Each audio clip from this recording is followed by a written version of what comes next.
Hi, Karen Hill. One of the questions I get asked the most from people is, why can't I heal after this trauma? Why is it running my life? Why has it been years and years yet? I think about it all the time. It affects my life day in and day out in almost everything I do. And one of the biggest reasons why you don't believe you can is because you've been told that you can't. A lot of people have been told that this is something that they're going to have to live with the rest of their life. Once they have these symptoms, there's no getting rid of them other than maybe some medication to dull them or self medicate or something. But the honest answer is that's not true. You can get rid of it. You can't get rid of the trauma ever happening. That will never go away, but you can get rid of that emotional hold that keeps you thinking about it all the time.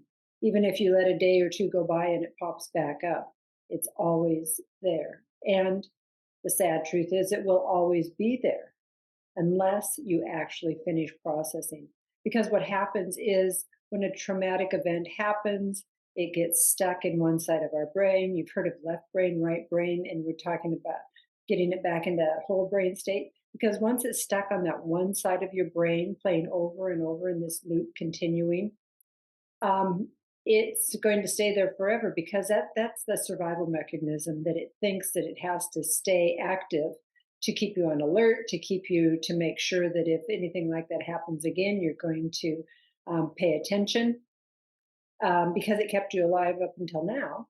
So the process and what happens is that you have to get it processed through both sides of your brain, and it's actually easier than you think.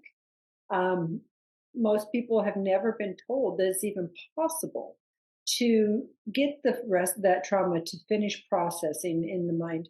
So again, you will never forget what happened. But like all memories, we have good memories, we have bad memories that we can put away and pull out when we want to, that aren't on the forefront of our mind all the time, over and over. And so this is what this incident, this trauma becomes again, is something that you can put away, but you won't forget it. You can pull it out anytime you want and think about it or revisit it, but it's not going to be running your life all the time because that's the way our brains were designed to work to keep it. Your subconscious mind doesn't care if you're happy or successful or have a great relationship or anything. It doesn't care. All it cares about is if you're breathing. And if you're still breathing, you're alive, it's doing its job. It's all about survival. So that is the whole reason you need to go back into the mind where the trauma is and let it finish processing. Because it's interesting that, especially things like PTSD, doesn't happen to everybody. It's 1 in 4 people. You and someone else could be in the same car accident, horrible car accident, and both walk away. Yet you end up with post traumatic stress, and they're shook up, but they don't have the fear of driving again, or they don't have that image all running in their mind year after year, day after day. They can let it go, and yes, they have it as a memory, but it's not in the forefront holding on to them. 1 in 4 people. And unfortunately, if you happen to be one of those 1 in 4 people, it won't go away until you finish the processing. And you can't think it out. There's no affirmations. There's no way to talk yourself out of it because it's not in the part of the brain that understands English. Your subconscious mind works off of emotions and feelings. It has its own language. And it's almost, the analogy is like if you go to a foreign country and try and order steak, but they bring out, liver stew. It's just a miscommunication. You're not communicating, you're not speaking the same language that your subconscious mind can understand. So there's no way that it can actually hear you. It doesn't speak English. It speaks through your emotions, it speaks through your senses. So that is where you have to go back in to finish the processing. And once you do, you will be so surprised. It's instantaneous. It's instant.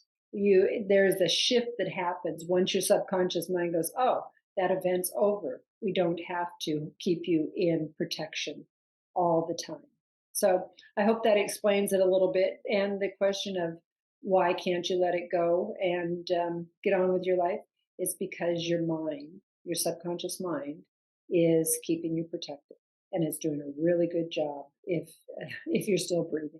So unfortunately, that is the truth. And, medical communities, I love Western medicine, but they're not trained with anything that's broken in our brain, or that is, they can cover up the symptoms and they can give us the SSRIs and the antidepressants and all of the things to either numb it or make it feel okay for a while. But this is one of those times where until you get down to the root cause and finish the processing of the trauma, that it won't go away. You can just cover it up. And some people, it's a choice. Some people choose to, 30, 40 years, keep it and live with it. It's a choice. But my biggest message is letting people know that there is relief. There is a way to stop living in that trauma and having it have such a hold on you day in and day out. You know, um, there is hope and there is help and there is relief. So until we meet again, wishing you all the best.